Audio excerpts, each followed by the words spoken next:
Welcome to ವಿದ್ಯಾರ್ಥಿ ವಾಣಿ YouTube channel.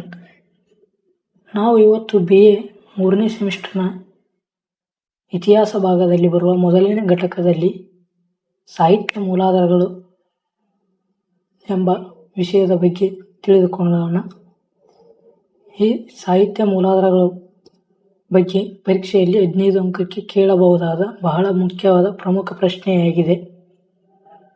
ನೀವು ಇನ್ನು ಯಾರಾದರೂ ಸಬ್ಸ್ಕ್ರೈಬ್ ಮಾಡದೇ ಇದ್ದರೆ ನಮ್ಮ ಚಾನಲನ್ನು ಹೀಗೆ ಸಬ್ಸ್ಕ್ರೈಬ್ ಮಾಡಿ, ಹಾಗೆ ಸಪೋರ್ಟ್ ಮಾಡಿ. ವಿಡಿಯೋವನ್ನು ಕೊನೆಯ ತನಕ ನೋಡಿ, ಸ್ಕಿಪ್ ಮಾಡಬೇಡಿ. ಮೊದಲನೇದಾಗಿ ಸಾಹಿತ್ಯಿಕ ಮೂಲಾಧಾರಗಳು.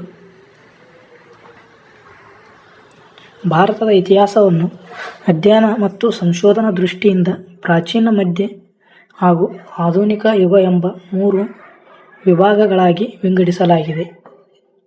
ಭಾರತದ ಇತಿಹಾಸವನ್ನು ಅಧ್ಯಯನ ಮಾಡುವ ದೃಷ್ಟಿಯಿಂದಾಗಿ ಭಾರತದ ಇತಿಹಾಸವನ್ನು 3 ರೀತಿಯಾಗಿ, ಅಂದರೆ ಪ್ರಾಚೀನ, ಮಧ್ಯ ಹಾಗೂ ಆಧುನಿಕ ಯುಗ ಎಂಬ 3 ವಿಭಾಗಗಳಾಗಿ ವಿಂಗಡಣೆ ಮಾಡಲಾಗಿದೆ. ಪ್ರಾಚೀನ ಭಾರತದ ಇತಿಹಾಸದ ಮೂಲಾಧಾರಗಳನ್ನು ಮೊದಲನೇ ಅವಧಿಯಲ್ಲಿ ಅಧ್ಯಯನ ಮಾಡಲಾಗಿದೆ. ಹಿಂದಿನ ತರಗತಿಯಲ್ಲಿ ಅಥವಾ ಹಿಂದಿನ ಸೆಕೆಂಡ್ ಸೆಮಿಸ್ಟರ್ ಅಥವಾ ಫಸ್ಟ್ ಸೆಮಿಸ್ಟರ್ನಲ್ಲಿ ಭಾರತದ ಪ್ರಾಚೀನ, ಮಧ್ಯ ಈ 2 ವಿಷಯಗಳ ಬಗ್ಗೆ ವಿವರಿಸಲಾಗಿದೆ.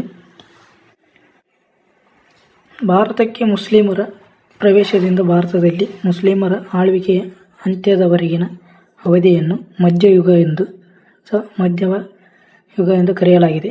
ಈ ಅವಧಿಯ ಭಾರತದ ಇತಿಹಾಸ ರಚನೆಗೆ ಅವಶ್ಯಕವಾದ ಮೂಲಾಧಾರಗಳನ್ನು 2 ಪ್ರಕಾರಗಳಲ್ಲಿ ವಿಂಗಡಣೆ ಮಾಡಲಾಗಿದೆ. ಮೊದಲನೇದು ಸಾಹಿತ್ಯಿಕ ಮೂಲಾಧಾರಗಳು, ಪ್ರಾಕ್ತನ ಮೂಲಾಧಾರಗಳು. ಈ ಕ್ಲಾಸಿನಲ್ಲಿ ನಾವು ಸಾಹಿತ್ಯಿಕ ಮೂಲಾಧಾರಗಳ ಬಗ್ಗೆ ತಿಳಿದುಕೊಳ್ಳೋಣ.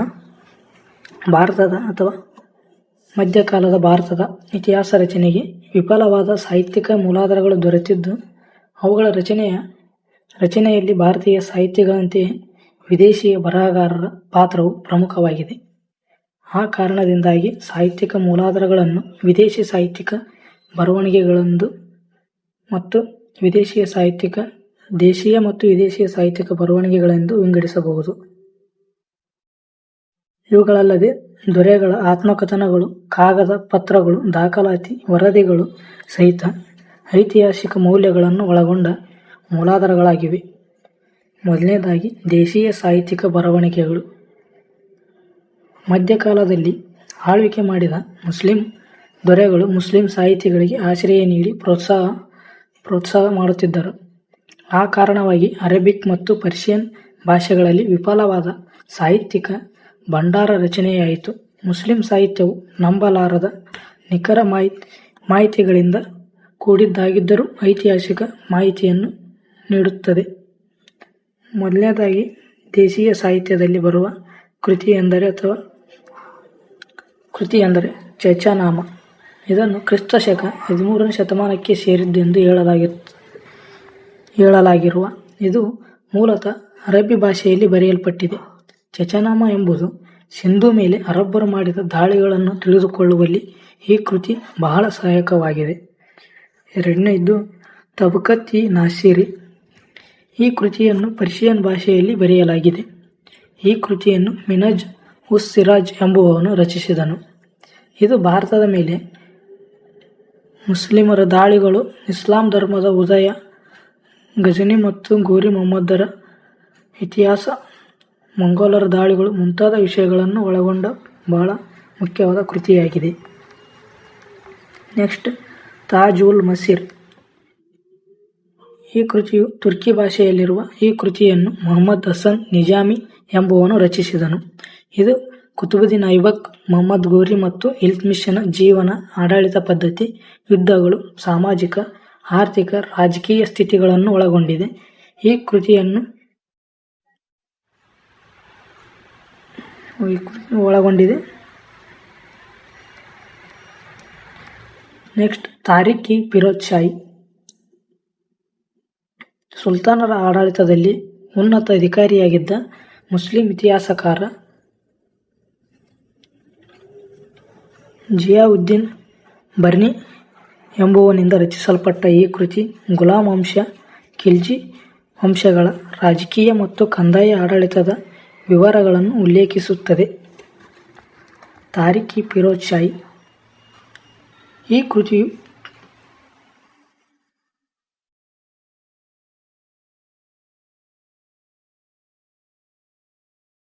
ಕೃತಿಯು ಫಿರೋಜ್ ಶಾ ತುಘಲಕನ ಆಡಳಿತ ವ್ಯವಸ್ಥೆಯನ್ನು ಮತ್ತು ದೆಹಲಿಯ ಮೇಲೆ ತೈಮೂರ್ ಮಾಡಿದ ದಾಳಿಗಳನ್ನು ಪ್ರಮುಖವಾಗಿ ಉಲ್ಲೇಖಿಸುತ್ತದೆ. ಇದೇ ಹೆಸರಿನ ಕೃತಿಯನ್ನು ಬರ್ನಿಯು ರಚಿಸಿದ್ದಾನೆ. ನೆಕ್ಸ್ಟ್, ಫತುಹ್-ಐ ಫಿರೋಜ್ ಶಾಹಿ. ಈ ಕೃತಿಯ ಕರ್ತೃ ಫಿರೋಜ್ ಶಾ ತುಘಲಕ್. ಇದು ಧಾರ್ಮಿಕ ನೀತಿಯನ್ನು ನಿರೂಪಿಸುವ ಕೃತಿಯಾಗಿದ್ದು, ಇಸ್ಲಾಮರಿಗೆ ವಿಧಿಸಿದ ಧರ್ಮ ಸಮ್ಮತ ತೆರಿಗೆಗಳು, ಮುಸ್ಲಿಮೇತರರ ಮೇಲೆ ವಿಧಿಸಿದ ತೆರಿಗೆಗಳು, ಹಿಂದೂ ವಿರೋಧಿ ನೀತಿ, ಮುಖಾಂತರ ವ್ಯವಸ್ಥೆ ಮುಂತಾದ ವಿಷಯಗಳನ್ನು ತಿಳಿಯಲು ತುಂಬ ಉಪಯುಕ್ತವಾಗಿದೆ. ತಾರಿಖ್ ಮುಬಾರಕ್ ಶಾಹಿ. ಈ ಕೃತಿಯು ಸಯ್ಯದ್ ವಂಶದ ಆಳ್ವಿಕೆಯ ಬಗೆಗೆ ನಿಖರವಾದ ಮಾಹಿತಿ ನೀಡುವ ಏಕೈಕ ಕೃತಿಯಾಗಿದೆ. ಪ್ರಮುಖವಾಗಿ ಖಿಜರ್ ಖಾನ್ ಮುಬಾರಕ್ ಮುಹಮ್ಮದರ ಆಳ್ವಿಕೆ ಮತ್ತು ಸಯ್ಯದ್ ವಂಶದ ಅಂತ್ಯದ ಬಗ್ಗೆ ತಿಳಿಯಲು ಸಹಾಯಕವಾಗಿದೆ. ನೆಕ್ಸ್ಟ್, ತಾರಿಖಿ ಸಲಾಸಿನ್-ಇ ಅಫಘಾನ್.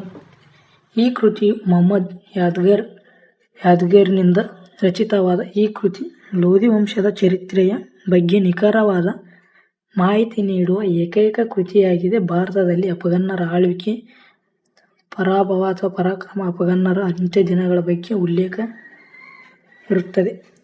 ಮಧುರ ವಿಜಯಂ.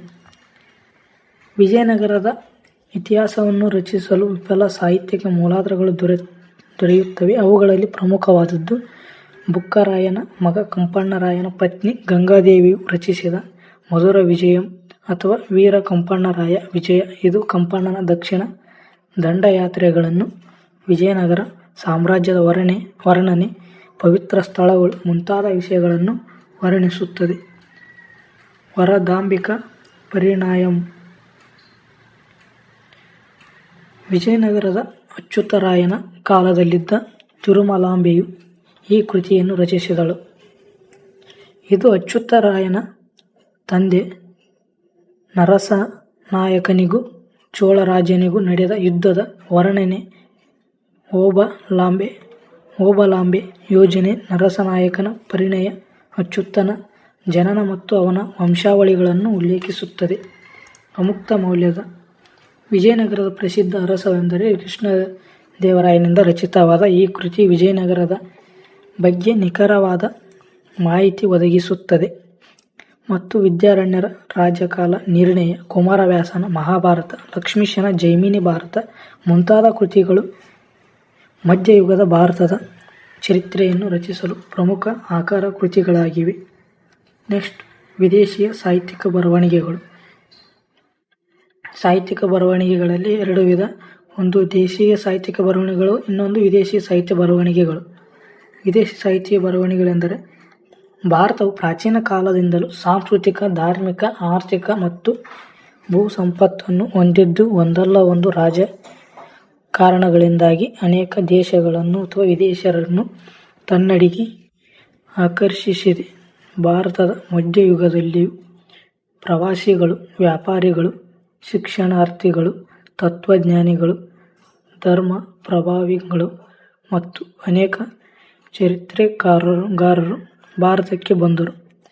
ಇವರು ಭಾರತದಲ್ಲಿ ಕಣ್ಣಾರ ಕಂಡ, ಕಿವಿಯಾರೆ ಕೇಳಿದ ವಿಷಯಗಳನ್ನು ತಮ್ಮ ಕೃತಿಗಳಲ್ಲಿ ಉಲ್ಲೇಖಿಸಿದ್ದಾರೆ.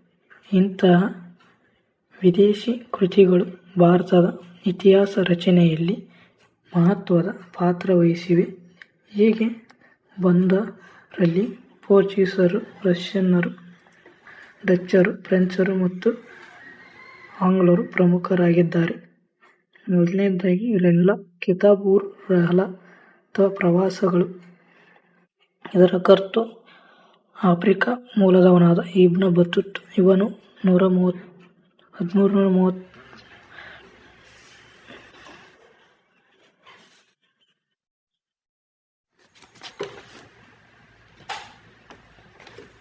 ಇದರ ಕರ್ತೃ ಆಫ್ರಿಕಾದ ಮೂಲವನಾದ ಇಬ್ನ್ ಬತೂತ 1333ರಲ್ಲಿ ಭಾರತಕ್ಕೆ ಬಂದು ಸುಮಾರು 14 ವರ್ಷಗಳ ಕಾಲ ಭಾರತದಲ್ಲಿದ್ದನು.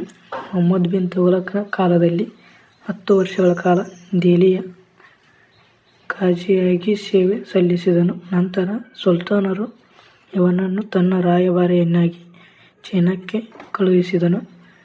ನಂತರ ತನ್ನ ತಾಯ್ನಾಡನ್ನು ತಲುಪಿ ಮೊರೊಕ್ಕೊ ಸುಲ್ತಾನನ ಆಶ್ರಯ ಪಡೆದನು. ತಹಕೀಕ್-ಇ-ಹಿಂದ್ ಈ ಕೃತಿಯನ್ನು ಅರಬಿಕ್ ಭಾಷೆಯಲ್ಲಿ ರಚಿಸಿದವನು ಅಲ್ಬೇರೋನಿಯ. ಇವನು ಮುಹಮ್ಮದ್ ಘಜ್ನಿಯ ದಾಳಿಯ ಕಾಲಕ್ಕೆ ಭಾರತಕ್ಕೆ ಬಂದನು. ಇವನ ಕೃತಿ ಸಮಕಾಲೀನ ಭಾರತೀಯ ಸಂಸ್ಕೃತಿಯನ್ನು ತಿಳಿದುಕೊಳ್ಳುವಲ್ಲಿ ಮಹತ್ವದ ಕೃತಿಯಾಗಿದೆ. ಈ ವಿಡಿಯೋ ಇಷ್ಟ ಆದರೆ ಲೈಕ್ ಮಾಡಿ, ಕಮೆಂಟ್ ಮಾಡಿ, ಹಾಗೆ ಶೇರ್ ಮಾಡಿ. ಮುಂದಿನ ಕ್ಲಾಸಿನಲ್ಲಿ ಪ್ರಾಕ್ತನ ಮೂಲಾಧಾರಗಳ ಬಗ್ಗೆ ತಿಳಿದುಕೊಳ್ಳೋಣ.